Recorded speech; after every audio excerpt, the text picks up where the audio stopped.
Sir Kailash Chandra, Volume 1, Transcription number 21. Start.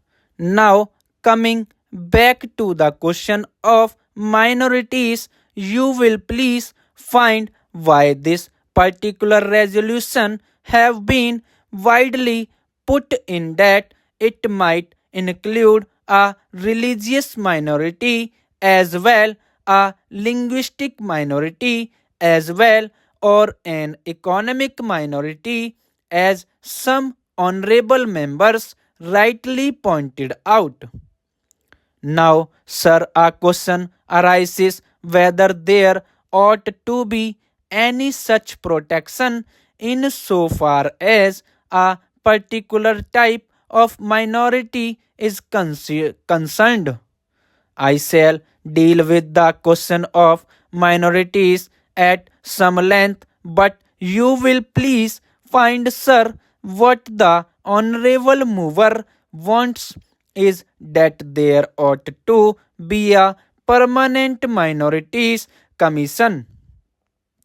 It ought to be endowed with statutory powers. Therefore, sir, an attempt being made for the first time by honorable friend for driving a wedge between a community and a community.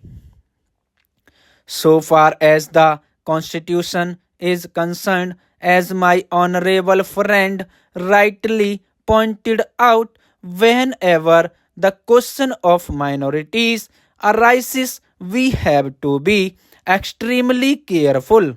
The Constitution is a very scared document which has embodied all the different aspects of the common question of India's nationality. India is one in spite of different types of languages and religions. But in the midst of all these diversities, we have to develop a common nationality. Therefore, whenever we consider the question of the development of the nation and the interest of the nation, you cannot afford to think in terms either of religion or of language. It is true, sir, that there are different religions. It is also true that there are different languages. Therefore, a question arose and the framers of the constitution had to devise a constitution in the midst of the unity of India with certain diversities here and there. For that purpose, what they did was they devised a common nationality for the whole of India, and in so far as religious minorities were concerned, they were given certain rights. I would not go into the details regarding the provisions of the fundamental rights. Regarding the practice of religion, certain rights have been given to the religious minorities, and beyond that, it would not be proper to bring in the religious minorities. For political rights, for that we have to be extremely careful.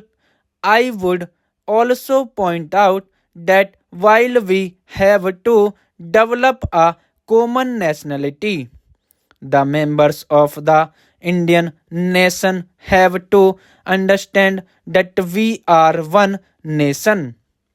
Therefore, certain rights in respect of religious minorities were given. They were fundamental rights, and most of them are justiciable rights. Here we stopped so far as the religious rights were concerned. Then a question arose, what ought to be the attitude of not only the government but the society regarding the languages. It was true that there were certain interests of the regional languages. Now, these languages required to be developed, but they were not meant for dividing one man from the other.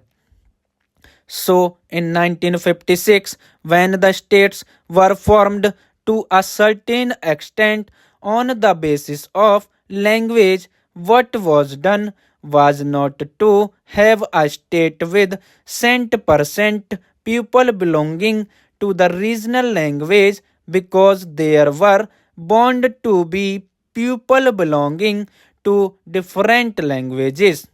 That was the reason why this question was considered at great length, and the States Reorganization Commission also went into this question of linguistic minorities.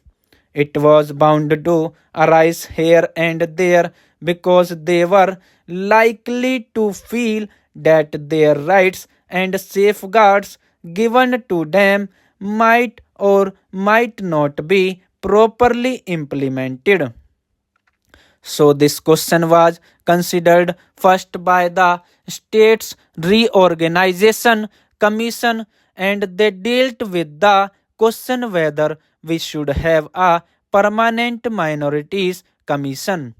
They went into it very carefully and shrewdly. They found that out that it would not be proper to set up a permanent minorities commission, because the result, if not the actual effect, would be that a permanent wedge would be driven between one community and another community so far as language minorities were concerned, that they had a right so far as their own languages were concerned. They had also an obligation to understand the language of the majority in the particular state. It is only by thus coming together that the members of the two languages groups would come together and would harmoniously develop. But it was found at the time when the States Reorganization Commission had to consider this, that some machinery should be devised for safeguarding the rights of linguistic minorities only, and after full consideration, what was considered was that only in respect of linguistic minorities certain rights should be extended and certain rights should be safeguarded, and an officer should be appointed by the president for making a report on the question whether these rights of the linguistic minorities are or are not properly safeguarded. 800 word completed, 100 word per minute.